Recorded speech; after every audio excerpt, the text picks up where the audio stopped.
and welcome to another day here in Florida. We are just at the Kennedy Space Center at Capital, and we are now grabbing our ticket and then heading inside to see what we can explore over there.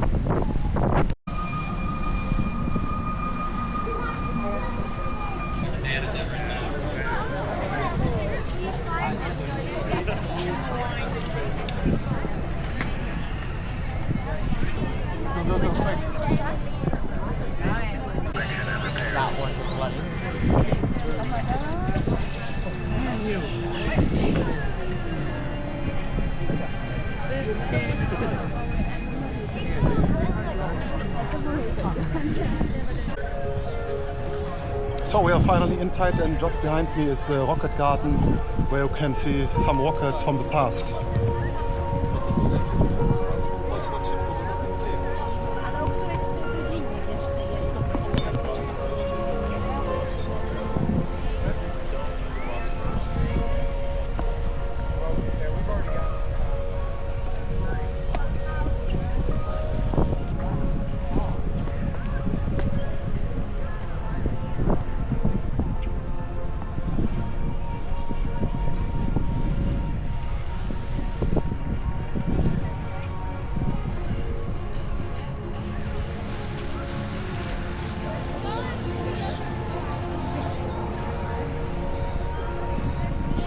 Oh, the big one over there looks amazing.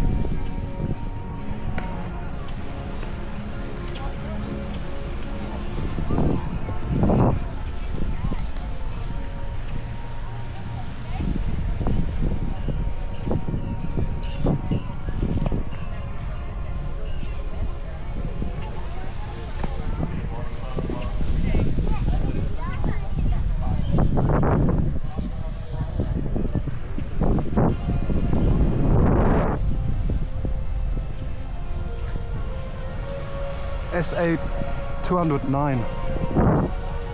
Don't know what type of rocket this is.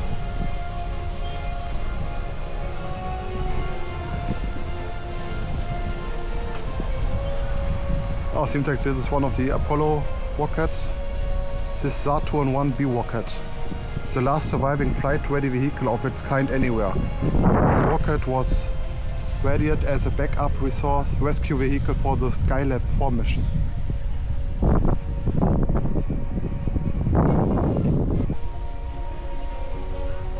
So if you ever come to Florida, you need to visit Kennedy Space Center. Last time I was in Florida was, I think, 13 or 14 years ago, but I didn't manage to visit this complex because our itinerary was a little bit different from now. But today we have a lot of time, so we can visit this, and yeah, I probably should get my sunglasses now because the sun is very heavy.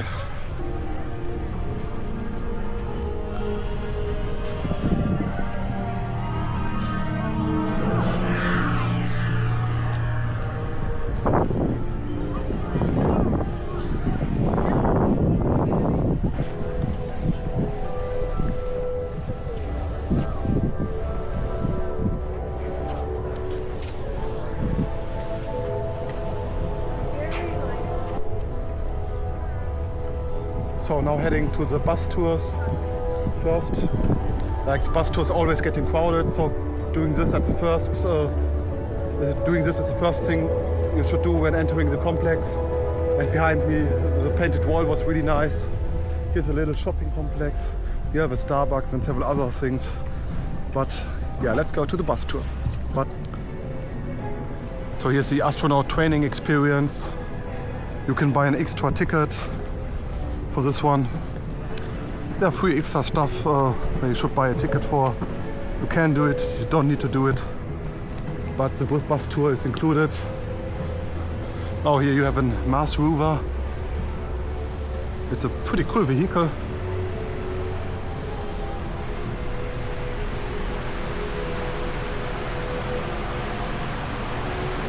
Don't know if this is a real one or just a plastic one. Not sure.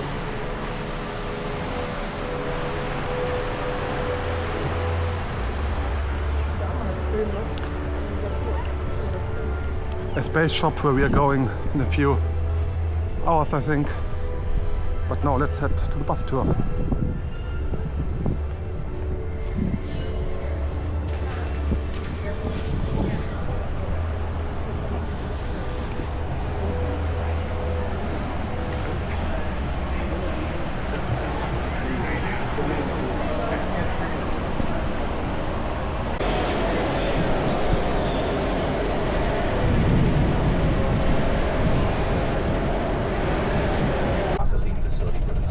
see this building next to the vehicle assembly building, boasting a large, colorful mural of the CST-100 Starliner spacecraft in orbit. Starliner can seat up to 7 astronauts, 4 with cargo, and launches atop the Atlas V rocket made by the United Launch Alliance, or ULA. Upon its return to Earth, rather than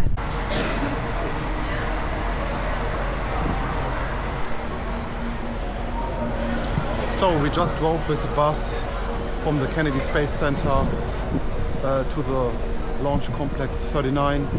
We passed the vehicle assembly line on the way, the building with the American flag you saw earlier, and we are now exploring here a little bit the Launch Complex 39. We can also go a little bit on the top of that one, from which we have a great view of the White Light Refugee here on Merritt Island. It's gonna be a great view.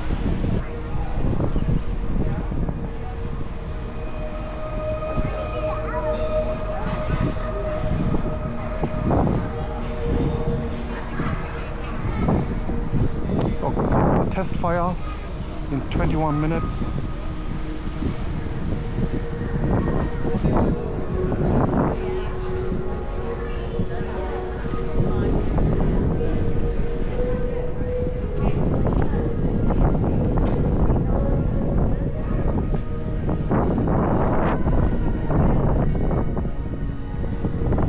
So you can launch a rocket over here. Just grab one, and then push on the button. 5, 4, 3, 2, 1.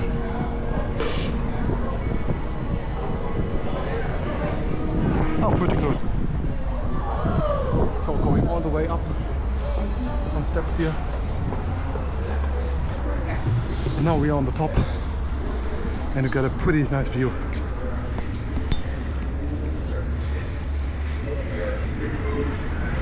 Over there in the distance you can see the vehicle assembly line, and right next to it, this one is the launch complex.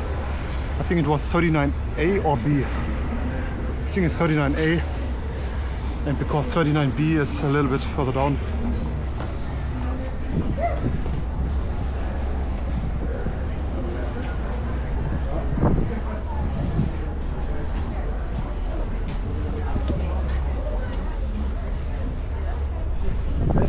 So this one is 39B, and there you have the SpaceX.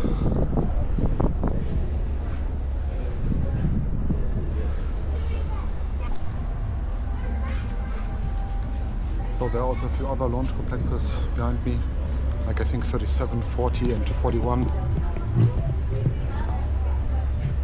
Fence over there.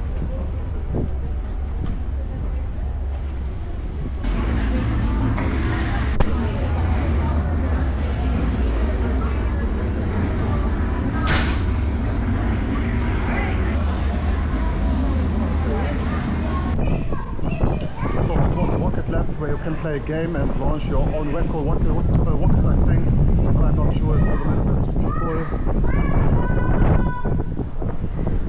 And I hope they will do a test run shortly of this rocket over here. I'm just going down to catch it.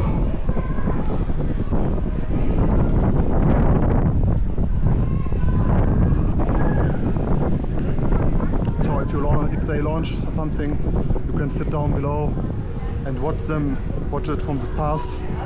You need to buy a ticket, it's pretty expensive also.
that's what it. I thought there are coming out some smoke or some vaporized water, but nothing. It was just a little bit of wind, and that's it. Yeah, everyone expected more, but we didn't got more.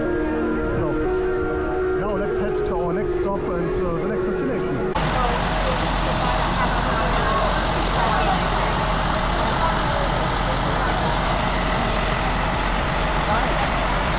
Specifically prepared crawler weight that consists of river rock anywhere this thick. Below that is limestone that's 4 to 5 feet thick that is hydraulically compressed, and then below that is another 20 to 30 feet of sand.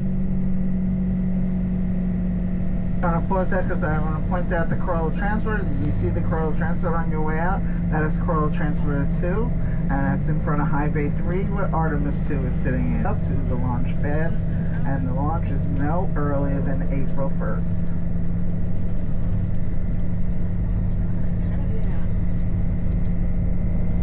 We're inside the LCC now with Charlie Blackwell Thompson, NASA's first female launch director.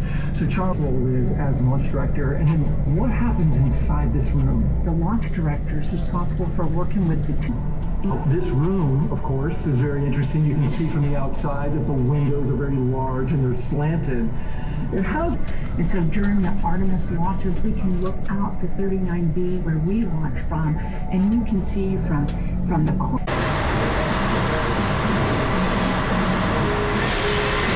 Armstrong's historic landing and first steps on the moon.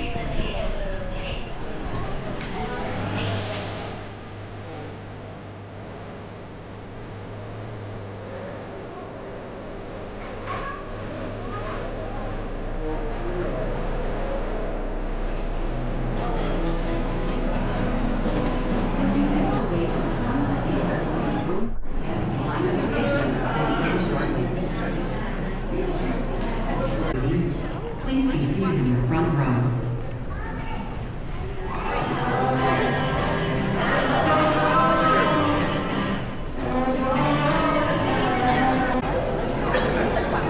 So this was just the launch center of the Apollo program, and now we're here at the Apollo and Saturn V Center.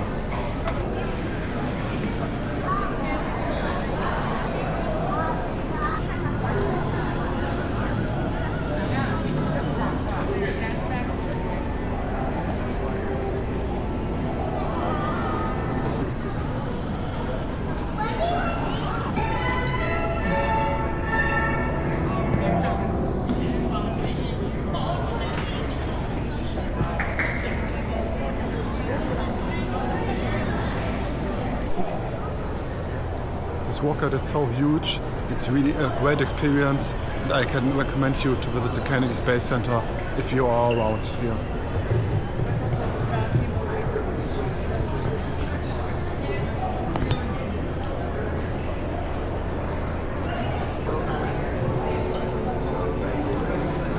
Oh, and here you have Snoopy the astronaut.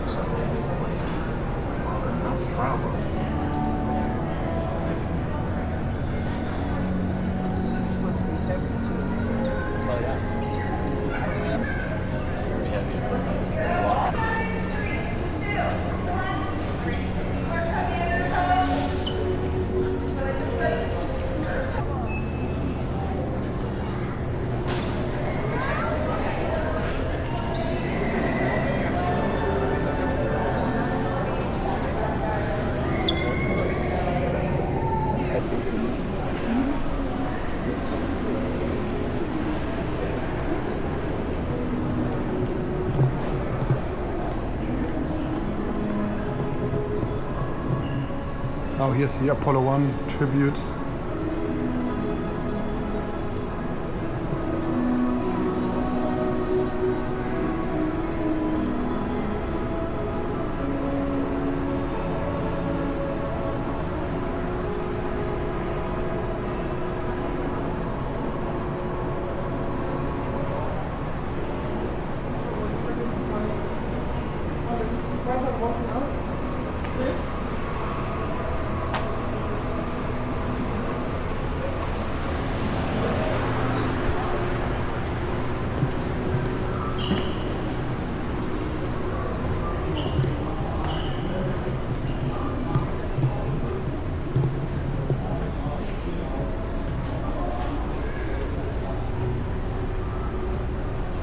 Look how they squeezed into the shuttle, the piloting area, cockpit. It's really a tight space.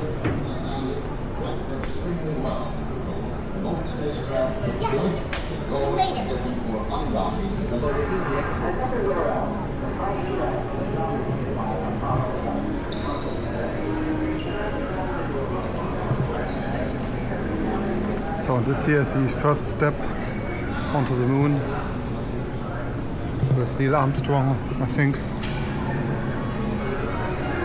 It's not the first moon mission, but Neil Armstrong is the first man on the moon.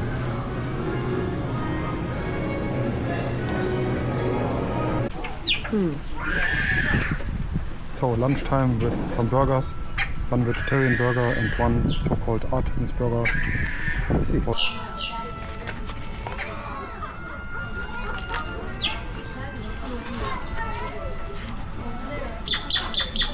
Yeah, it's okay. So got some food, it was okay, nothing special, just a typical burger, not high quality food, but at least we have something in the stomach. And now we are going to the Apollo Treasure Gallery.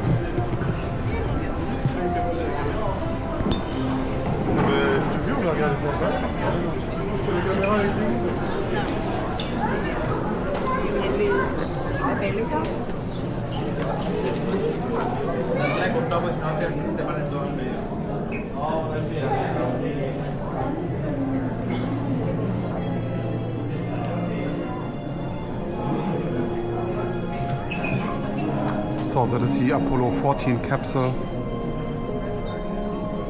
from January 31.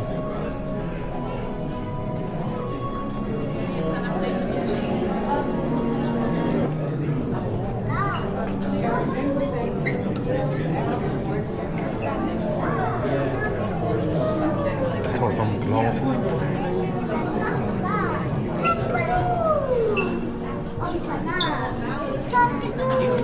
Could you not be claustrophobic in that? What if you threw up?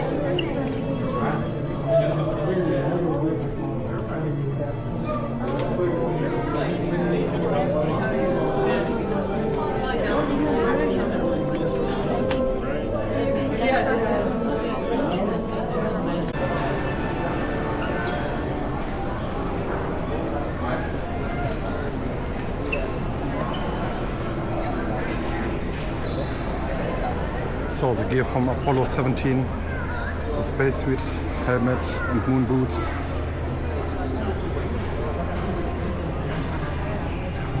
Together with the moon vehicle.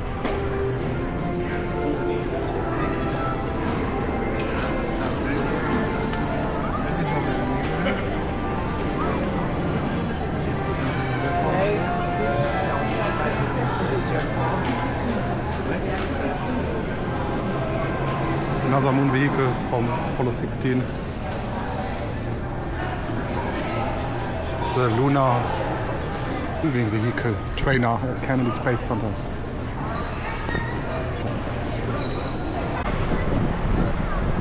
So we're now here at the main visitor complex. I'm now going inside the hangar behind me where the Space Shuttle, I think Atlantis, is located.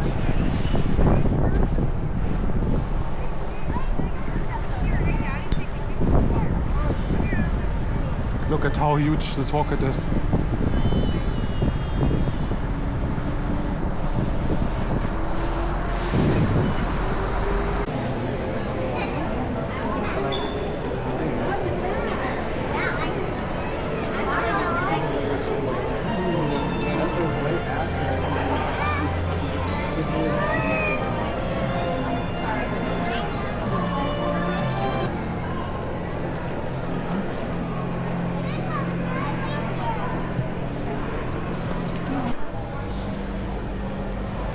So this is just amazing. Right behind me, the Space Shuttle Atlantis.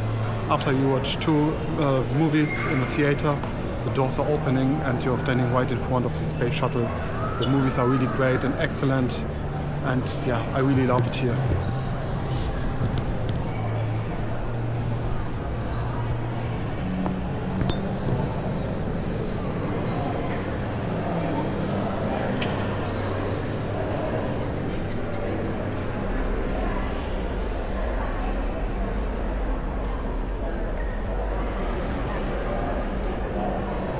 saw the pilots had a very tiny space. And all the back, some equipment, a crane.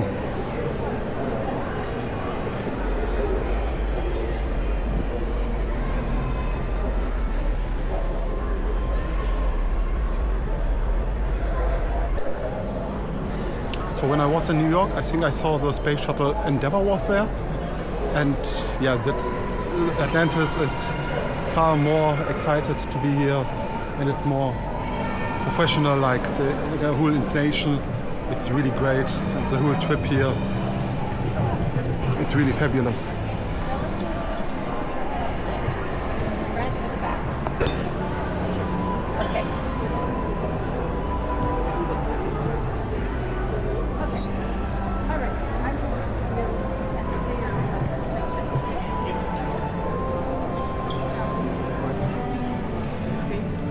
So here you have a cockpit mock-up.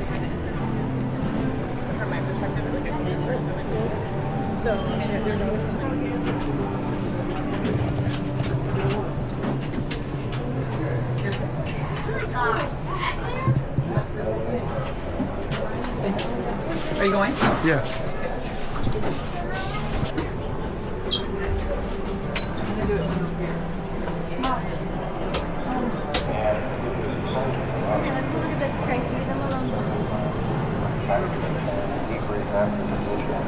And it was really an exciting flight, one of the many multinational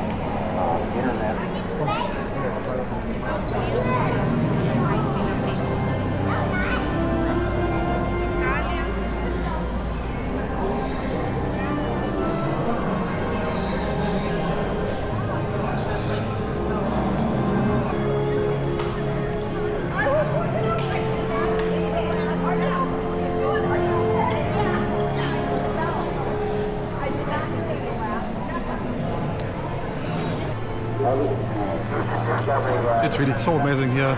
You have a lot of interactive stuff which you can try. You can visit the mock-up cockpit and of course the space shuttle behind me. And there's even more where we are now going to. I hope we don't get disappointed. But it's 100% worth the money.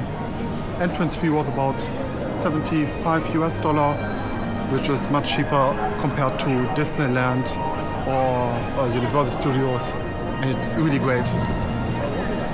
And just here, Artemis engine.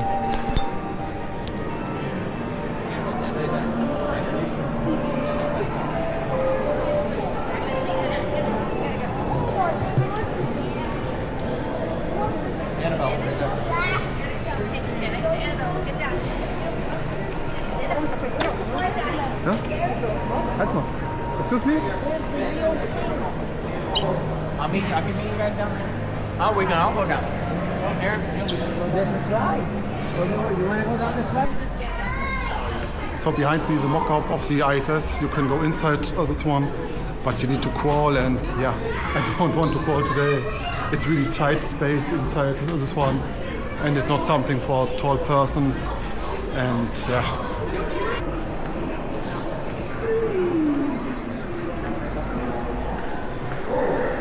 So I think these are all the missions which Atlantis flew.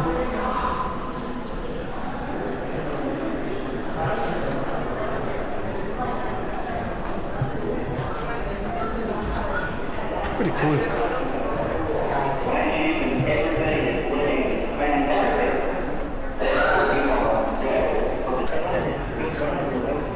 So at the beginning of the Space Shuttle Atlantis program, they had a lot of trouble with the heat shield, but they figured out how to solve it, and that was literally the beginning of the Space Shuttle program.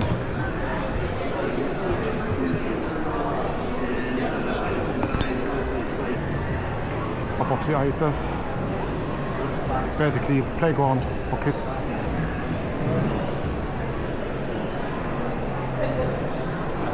Oh, the famous space toilet.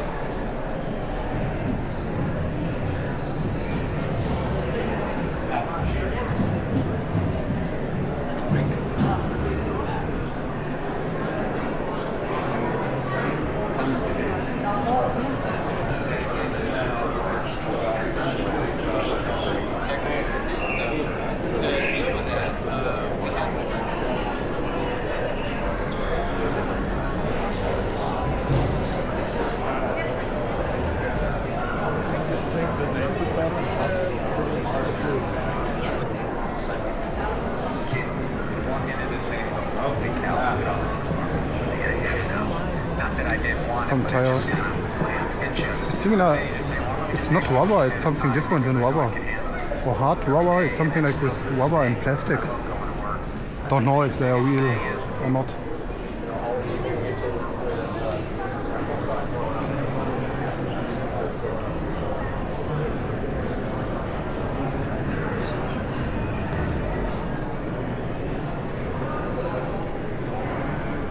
So the Space Shuttle tunnel adapter cross assembly.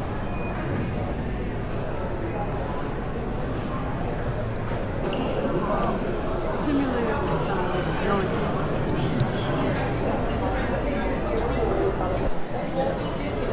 So let's try the shuttle launch experience here at the Kennedy Space Center. Welcome to the Shuttle Launch Simulation Facility. I'm Charlie Bolden. I've flown the shuttle into space 4 times, twice as a commander. My colleagues have put together an interesting little experience for you today. You're about to go on a high-fidelity launch simulation, and I'm going to help you get through it. See, before any launch, actually 2 separate tanks. One has liquid hydrogen at 423 degrees below zero, the other liquid oxygen at 298 degrees below zero. They start really cold, but when those 2 liquids meet in the shuttle engines, as you climb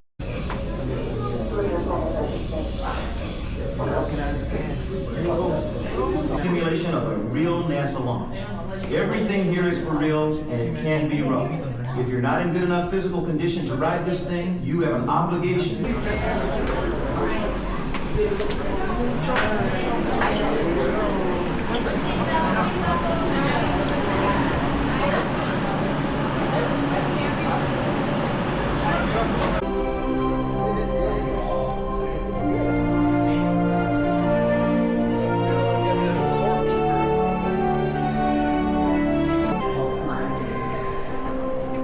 So here are all the space shuttles: Columbia, Challenger, Discovery, Atlantis and Endeavour. So the shuttle experience was really great. I wasn't allowed to film inside, but that's okay. Once you sit down, you get pushed back like in a 90-degree angle with your faces looking upwards. Then a few shakes, speed simulation and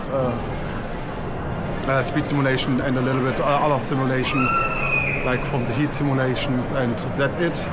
It was a really great experience, and once you are reaching the orbit, the roof of the simulator is opening and you can see the stars and the Earth from above. So it's really a great experience, and it is fully included in your normal admission price. So it started to rain, as you can see. I can already hear some thunders. And we are now going to another building. It's called Gateway.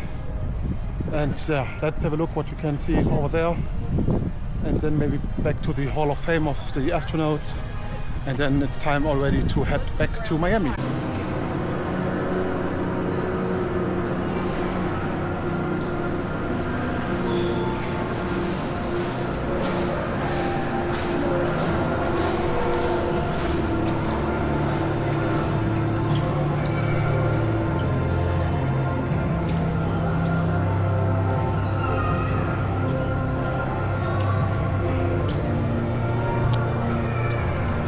Look, they're seeing another capsule.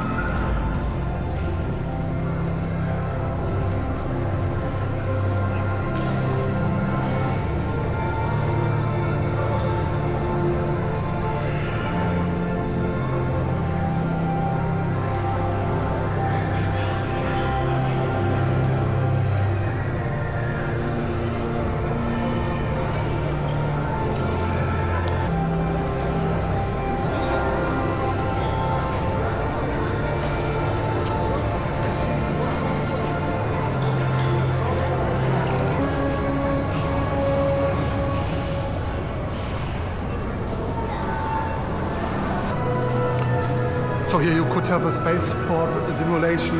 You need to wait approximately 20 minutes. I would do it, but as we need to head back to Miami, we don't have a lot of time today. So it's already good to go back and to skip this one. And now the last stop, the Astronaut Hall of Fame. We just spent like 5 or 10 minutes in this building getaway. Before we entered it, it was raining like hell. and now it's already again full sunshine. So the weather is changing here within 5 or 10 minutes. It's really insane.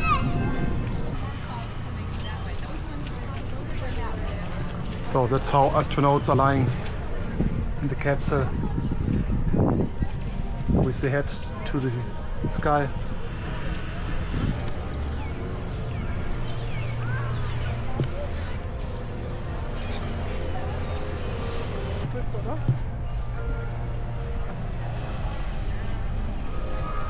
So, leaving the rocket garden again behind, and here we are now going to Heroes and Legends.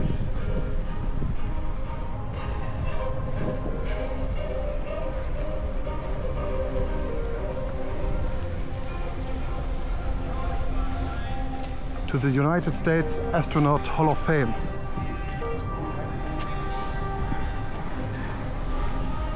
We need to enter this way.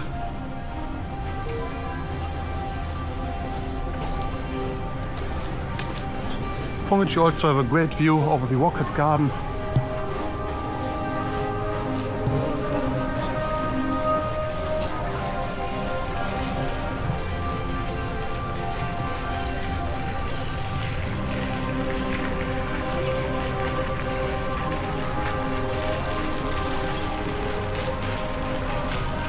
Origin in space continues to inspire others to dream beyond boundaries. And the extraordinary contributions of John Harrington, Elson Onizuka, Charles Bolden Jr., and Nicole Mann, individuals who embrace the call of duty, representing Native American segregation, and helped humanity reach the moon and beyond, and return home safely to God. So when you enter the Hall of Fame, you first watch 2 little movies, and then you are literally going to the Hall of Fame with some pictures of the astronauts and all the other stuff.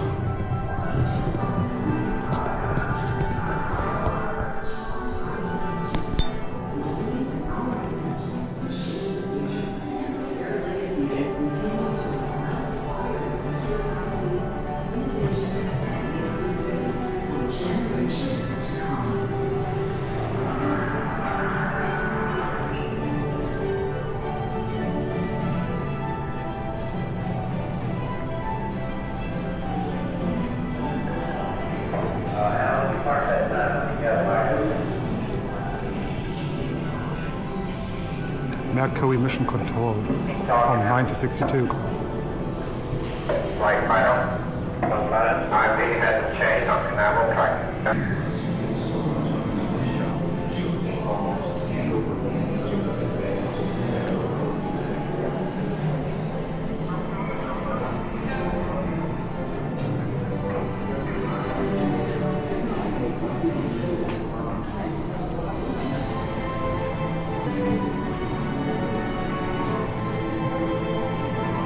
So here's the Gemini 9A capsule.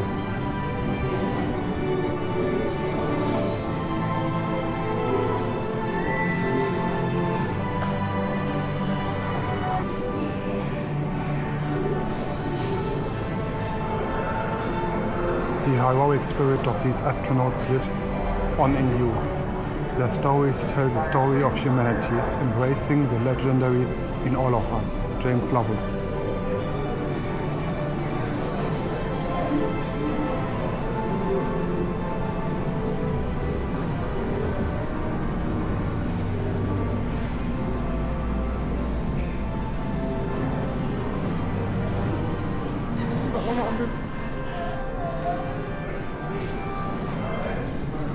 Alan B. Shepard Jr., first American in space.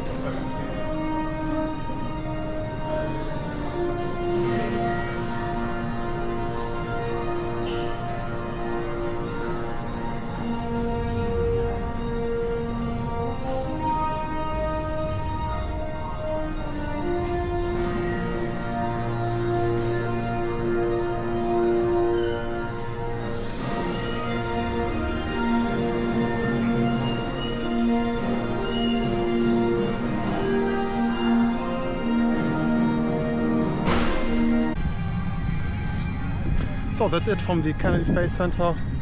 It's really worth a visit.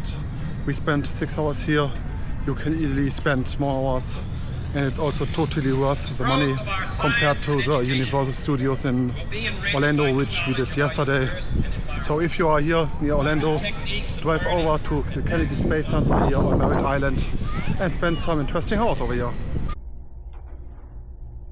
So we just arrived in Miami after a 5 hours drive from the Kennedy Space Center, and are just here at the Bed and Breakfast Miami Airport Hotel, where we stay for 5 nights, and now it's time for the famous room tour. Room 220.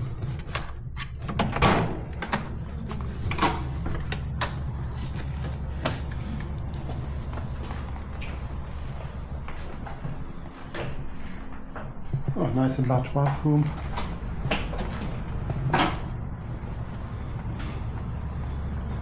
And 2 extremely large beds. That's awesome. So everything is here fresh, renovated and modern. It doesn't smell like smoke, like in most hotels here in the USA. You have like some old motels, they are smelling like smoke, and that's here not the case, which is definitely good. Just a little bit too cold. I need to turn on a little bit the heater, but that's it. Nice painting on the wall. Fabulous. Just another side note, I'm always wondering who needs 4 pillows. Oh no, it's even 5 pillows. 4 white pillows, 1 light brown pillow. Same here. That's insane. Like in most hotels, I only use 1 pillow, and the other 3 or 4 pillows I threw them away just next to the bed because I only need 1 pillow. So tomorrow we are going to the Everglades, some national park, maybe to an alligator farm. Let's see what we can expect tomorrow.